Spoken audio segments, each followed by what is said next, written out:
मसीह में प्यारे भाइयों और बहनों, परमेश्वर का धन्यवाद हो। एक बार फिर से हम लोग आज रविवार की प्रातः आराधना में हम लोग शामिल हैं और आप परमेश्वर के वचन को सुन रहे हैं। आज का जो मैंने वचन के लिए जो पद मैंने लिया है बाइबल में से, वो लिया है लूका रचित सुसमाचार का 22 अध्याय और उसका 42वां पद।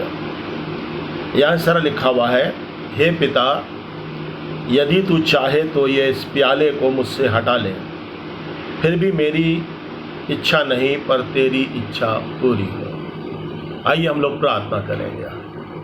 हमारे परमेश्वर पिता, हम आपका धन्यवाद देते हैं आज के वचन के लिए जो आप हमें देना चाहते हैं। वही वचन जो आज हमारी ज़रूरत है हमें आप प्रदान करें, ताकि आपके वचन के साथ हम न्याय कर सकें और प्रभु जी इस वचन को ना सिर्फ अपने जीवन में बल्कि औरों के जीवन में भी लागू होता हुआ देख सकें, ताकि हमारी आत्मिक उन्नति हो सके। अपने दास को बुद्धि और ज्ञान दें, ताकि परमेश्वर पिता आपके वचन को उस तरह से ही बांट सकूं जैसा आप चाहते हैं। परमेश्वर इस वचन को आप आशीषित करें, पवित्र आत्मा की सामर्थ्य में अपने दास को ले और परमेश्वर पिता अपनी बरकत परमेश्वर हर एक सुनने वालों पर दें, ताकि ये वचन उनके जीवन में भी काम करे। हम सबों को परमेश्वर पिता आज के इस विशेष दिन में आप ब्लेस करें, ताकि हम हमेशा आपकी आत्मिक और शारीरिक आशीषों को अपने जीवन में प्राप्त करें। उद्धारकर्ता प्रभु यीशु मसीह के नाम से हम आमीन। परमेश्वर का वचन मुझको और आपको इस बात को जो प्रभु यीशु मसीह यहाँ पर कह रहा है कि हे पिता, अगर हो सके तो इस प्याले को मुझसे ले लिया जाए। ये एक प्रार्थना है परमेश्वर के साथ, पिता के साथ। लेकिन इस प्रार्थना के दो पहलू हैं।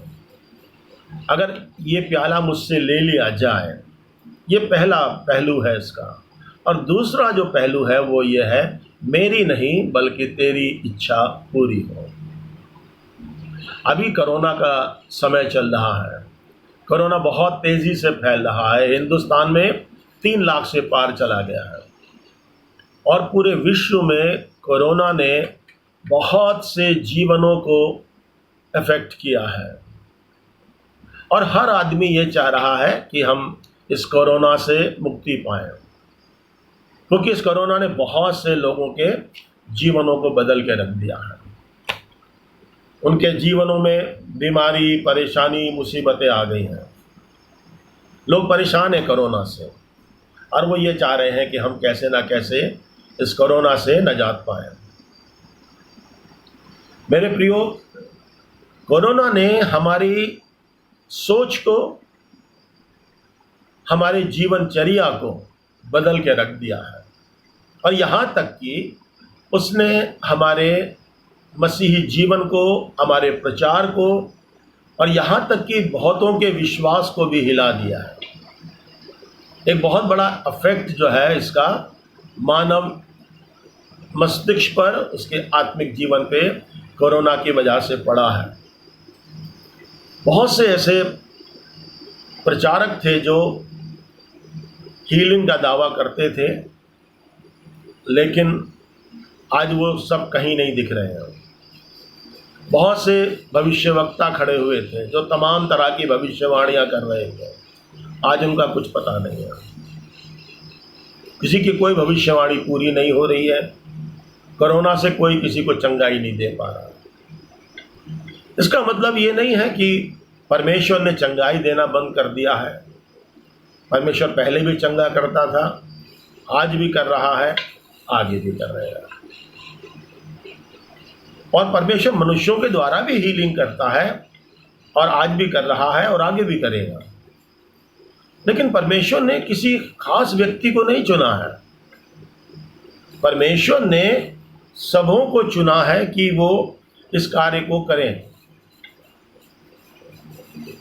योएल नबी के अंदर हम पढ़ते हैं कि परमेश्वर का वचन कहता है कि अंत के समय में मैं सब लोगों पर अपना आत्मा उंडेलूंगा।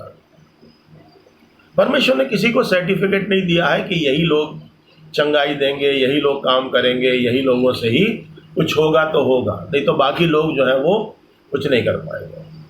परमेश्वर का वचन कहता है सब लोगों पर अपना आत्मा उंडेलूंगा। सब लोग इम्पोर्टेंट हैं, आप इम्पोर्टेंट हैं। परमेश्वर आपके थ्रू काम करना चाहता है, परमेश्वर मेरे थ्रू काम करना चाहता है, सबके थ्रू काम करना चाहता है। इसलिए मेरे प्रियो, हमें अपने विश्वास को फिर से जगाने की ज़रूरत है। मैं और आप अपने विश्वास में कहीं ना कहीं हिल जाते हैं। कोरोना की वजह से बहुतों का विश्वास हिल गया है। चंगाई करने वाले चंगाई नहीं कर पा रहे हैं, भविष्यवाणी करने वाले भविष्यवाणी नहीं कर रहे हैं।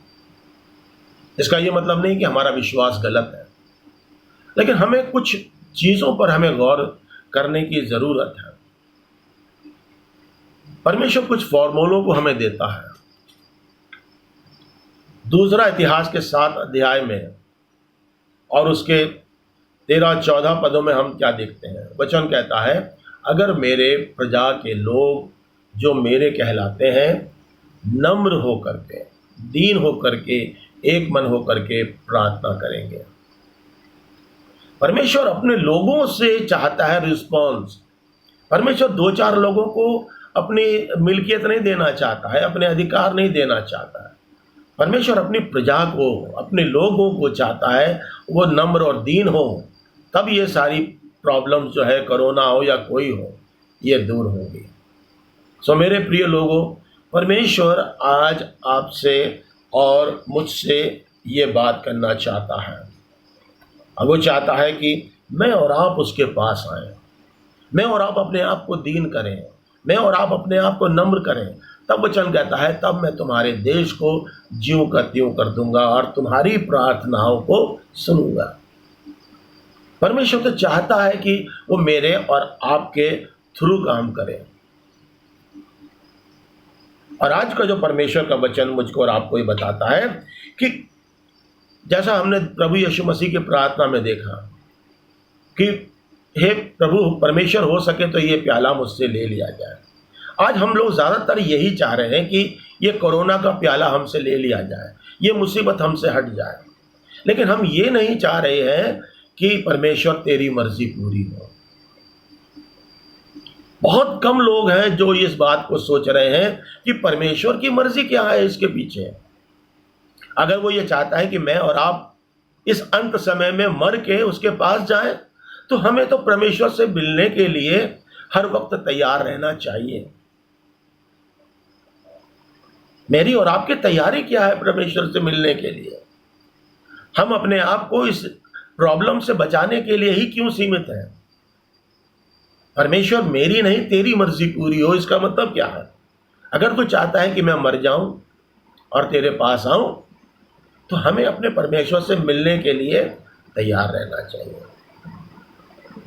प्रभु यीशु मसीह ने ये नहीं कहा परमेश्वर ये प्याला मुझसे ले लिया जाए, अगर हो सके तो। लेकिन दूसरा जो पहलू है वो बहुत इंपॉर्टेंट है, क्योंकि हम परमेश्वर की मर्जी पर अपने आप को छोड़ रहे हैं। मेरे प्रियो, मेरी और आपकी मर्जी परमेश्वर की मर्जी से महत्वपूर्ण नहीं है। मेरा और आपका जीवन परमेश्वर की इच्छा से ज़्यादा महत्वपूर्ण नहीं है। अगर ये अंत का समय है, जैसा कि हम सब लोग मान रहे हैं, और अगर ये अंत का समय है, तो फिर हमें परमेश्वर से मिलने के लिए क्या प्रॉब्लम है? हमें तो धन्यवाद देना चाहिए परमेश्वर का कि अब वो समय आ रहा है, पूरा हो रहा है। हमें तो तेरे पास आकर के रहने का मौका मिल रहा है, अनंत जीवन में दाखिल होने का मौका मिल रहा है। हम अपनी जान को छुड़ाने का प्रयास ना करें। Be ready to meet God at all time. मेरे और आपको परमेश्वर से मिलने के लिए तैयार करें अपने आप को, और उसके लिए कई चीज़ें हैं जो मैं और आप अपने आप को तैयार कर सकते हैं। मेरे प्रियो, सबसे पहले जो मुझे और आपको ये ध्यान देना है कि परमेश्वर के पास जाने के लिए, उससे मिलने के लिए, क्या मेरा और आपका रिलेशन परमेश्वर के साथ है कि नहीं है। अगर आज की रात या आज दिन भर में मैं और आप मर जाते हैं। क्या मैं और आप इस बात के लिए तैयार हैं कि परमेश्वर अब मैं तेरे पास आने को तैयार हूं और मैं तेरे पास रहूंगा, तू मुझे ग्रहण करेगा? मेरे प्रियो, आज और अभी समय है जब आप ये वचन सुनते हैं, ये वचन आपसे बात करेगा कि आप अपने आप को तैयार करें, मैं अपने आप को तैयार करूं, हम सब अपने आप को तैयार करें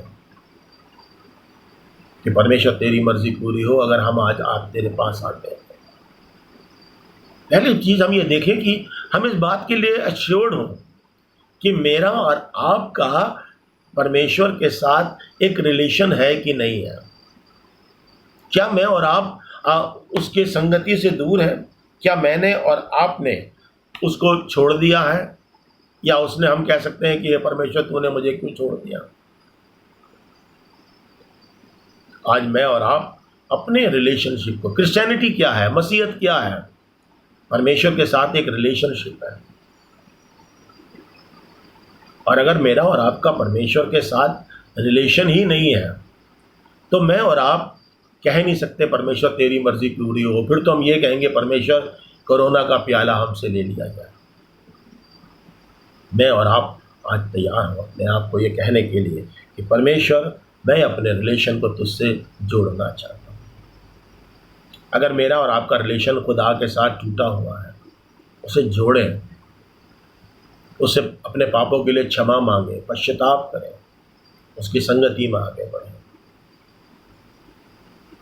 और दूसरी चीज जो परमेश्वर मुझसे और आपसे कहता है कि मेरा और आपका नाम जीवन की पुस्तक में लिखा है कि नहीं है। प्रकाशित वाक्य के 20 अध्याय में 15 पद में, जिनके नाम जीवन की पुस्तक में नहीं लिखे होंगे। तो हमें एश्योर्ड होना है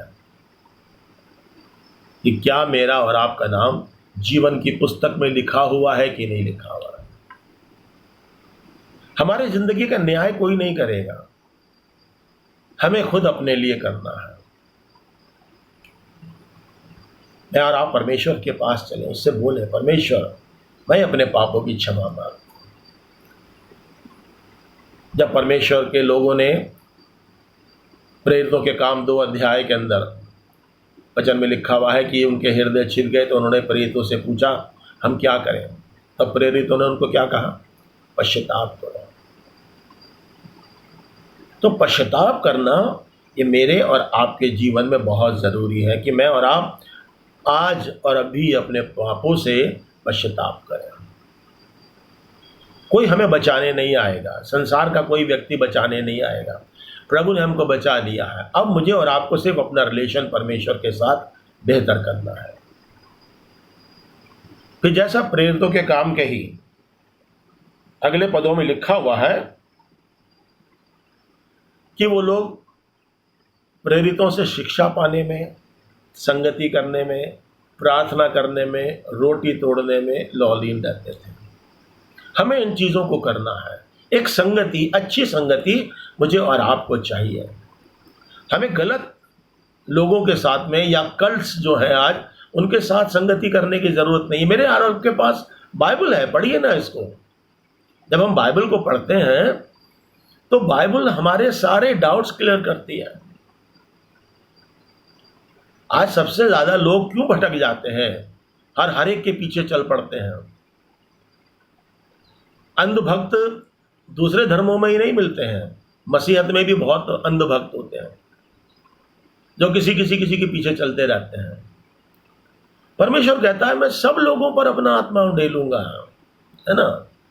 तो मैं और आप अपने हर एक चीज का हल बाइबल से खोजें, बाइबल को जाने, तो हमें मालूम पड़ेगा कि परमेश्वर ने प्रतिज्ञाएं हमसे भी तो की हैं। परमेश्वर हमें भी तो आशीष का कारण बनाता है, दूसरे हमारे लिए आशीष का कारण हो, हम दूसरों को सपोर्ट करें। अरे हम खुद अपने आप क्यों नहीं खड़े होते हैं? हम क्यों नहीं परमेश्वर की सेवकाई के लिए आगे आते हैं? मेरे प्रियो, हमें कहीं जाने की जरूरत नहीं है। हमारा प्रभु यीशु मसीह अपने आप में सक्षम है। हमें जो भी प्रार्थना करनी है, जो भी मांगना है, जो भी करना है प्रभु के साथ, सांसारिक लोग संसार के तरीके से चलते हैं। वचन कहता है अंत के दिनों में झूठे भविष्यवक्ता, झूठे प्रचारक खड़े होते हैं। आज कहाँ है वो सब, है ना? खत्म हो गए, सब भाग गए, इधर उधर हो गए। लेकिन मुझे और आपको याद रखना है, परमेश्वर की प्रतिज्ञा आज भी है। आकाश और पृथ्वी टल सकते हैं, लेकिन परमेश्वर का वचन एक बिंदु भी पूरा हुए ना टलेगा। तो जब वो कहता है कि परमेश्वर आप सब पर अपना आत्मा उंडेलेगा, तो आप परमेश्वर की नज़र में इम्पोर्टेंट हैं। आप अपनी इम्पोर्टेंस को समझिए। परमेश्वर आपको यूज करना चाहता है। झूठे लोग सब गायब हो गए, लेकिन आप अभी भी हैं। परमेश्वर आपको भी चुनना चाहता है। आप खड़े होइए, आप खड़े तो होइए। परमेश्वर आपको यूज करना चाहता है। परमेश्वर चाहता है कि आपके थ्रू परिवर्तन लाए समाज में। आप गवाही दीजिए। परमेश्वर का वचन कहता है गवाही दीजिए। लोगों को बताइए परमेश्वर ने आपके जीवन में क्या परिवर्तन किया है। आप पहले क्या थे, आज क्या हैं। तो एक समय आता है, हम सब पाप के जीवन से निकलते हैं। ऐसा नहीं है कि मैं और आप पापी नहीं रहे हैं या मैंने और आपने पाप नहीं किया है, लेकिन कहीं ना कहीं प्रभु यीशु मसीह एक लाइन ड्रॉ करता है कि जो हो गया सो हो गया, फॉरगेट अबाउट दैट। आज से आप परमेश्वर की संतानें हैं। हमें पाप की ग्लानि से, पाप की शर्मिंदगी से बाहर आना है। हमारे और आपके पापों को प्रभु ने धो करके साफ किया है, उसके लहू ने। प्रभु यीशु का लहू हमारे सारे पापों से हमको धो करके स्वच्छ करता है। मेरे प्रियो, आज हमें कहीं जाने की जरूरत नहीं, परमेश्वर आपसे बात करता है। आप परमेश्वर की दृष्टि में इंपॉर्टेंट हैं, और इसीलिए परमेश्वर चाहता है आप उसकी संगति में पर्सनली बढ़ें। कोरोना के समय में आप अपने घरों में हैं, आप पर्सनली खुदा के साथ समय व्यतीत कीजिए। परमेश्वर से मांगिए अगुवाई अपने जीवन के लिए। कोई आपकी सहायता नहीं कर पाएगा। अगर कोई करने वाला होता या लायक होता तो वो जरूर करता। आज आप खुद अपनी मदद आप करें, परमेश्वर से मांगे। परमेश्वर तो हमारा वही है ना, परमेश्वर थोड़ी बदल गया। परमेश्वर चाहता है कि आप उससे मांगे। वो चाहता भी है कि आप उससे मांगें, उससे मिलें, उससे कहें पिता मेरी मदद करें। प्रभु ने किसी से नहीं मांगता था, वो जानता था सीधा परमेश्वर से मांगना है मुझे, मैं किसी और के पास क्यों जाऊं। अच्छी संगतियों में जाइए, अच्छे लोगों से, अच्छे पासवानों से मिलिए। परमेश्वर आज भी लोगों के थ्रू ही काम करेगा। वो आप भी हो सकते हैं, कोई और भी हो सकता है, लेकिन अंत के समय में बहुत झूठे खड़े होंगे, उनके साथ में चलना। आप प्रभु के साथ चलिए। परमेश्वर का वचन आपके पास, इतनी अच्छी सामर्थ हमारे पास है परमेश्वर का वचन हमारे सारे डाउट्स क्लियर करने के लिए। तो why to go here and there. इससे मांगिए, परमेश्वर से बात करिए वचन से। परमेश्वर का वचन आज मुझसे और आपसे बात कर रहा है। इससे कहें मेरे सवालों का जवाब दीजिए। मेरे प्रिय, बाइबल भरी पड़ी है उन वचनों से जो परमेश्वर मुझे और आपको देना चाहता है। उसकी प्रतिज्ञाओं पे विश्वास करें। उसने अपनी प्रतिज्ञाएं मुझे और आपको दी हैं, और आप कहें कि परमेश्वर ये प्याला मुझसे ना ले लिया जाए। हाँ ठीक है, कोई बात नहीं, अगर चंगाई मिल रही है तो कोई बुराई नहीं है। हम ये भी कह सकते हैं कि परमेश्वर हो सके तो ये कोरोना का प्याला मुझसे हटा लिया जाए, लेकिन फिर भी मेरी नहीं तेरी मर्जी पूरी हो। मेरे प्रियो, हमें अपने आप को परमेश्वर की मर्जी पर छोड़ना है, उसकी इच्छा पे छोड़ना है। वो क्या मेरे और आपके जीवन में अपनी मर्जी को पूरा करना चाहता है, उसकी तरफ देखें। हम अपने हिसाब से ना सोचें, कोरोना को इंटरप्रेट ना करें। हम कहें खुदा तेरा क्या प्लान है इस कोरोना के पीछे, क्योंकि बहुत से पर्दे हट गए हैं इससे, बहुत से लोग बेनकाब हो गए हैं। लेकिन परमेश्वर का वचन आज बेनकाब हो रहा है। कैसे? अपनी सच्चाई में। लोगों ने जो इसके ऊपर पर्दे डाल रखे थे ना, वो हट गए हैं। अब परमेश्वर का वचन उज्जवल रूप में मेरे और आपके सामने है, और वो आपसे बात करना चाहता है। वो आपको इम्पोर्टेंस देना चाहता है, वो सबको इम्पोर्टेंस देना चाहता है। मैं सब लोगों पर अपना आत्मा उंडेलूंगा, अपने बेटे और बेटियों पर उंडेलूंगा, यहाँ तक कि अपने दास और दासियों पर भी अपना आत्मा उंडेलूंगा। आप सब उसकी प्रतिज्ञा में आते हैं। बिलीव इन गॉड, और वो अपने मकसदों को आपके जीवन से पूरा करेगा। प्रभु आप सबको आशीष दे। आइए प्रार्थना करें। प्रभु, जो कुछ भी आपसे मांगा गया है हमें आप दें। हमारे ज्ञान चक्षुओं को खोलें कि हम सच्चाई में आए, पाप और बुराई से बचें, आपके नाम को महत्व दें, आपके पीछे चलने का प्रयत्न करें, और प्रभु जी सांसारिक चीज़ों से बचें और आपके पीछे चलने का प्रयास करें। हमारी प्रार्थना सुनने के लिए धन्यवाद देते हैं प्रभु यीशु मसीह के नाम से। आमीन। प्रभु आप सबको बहुत आय से आशीष करें।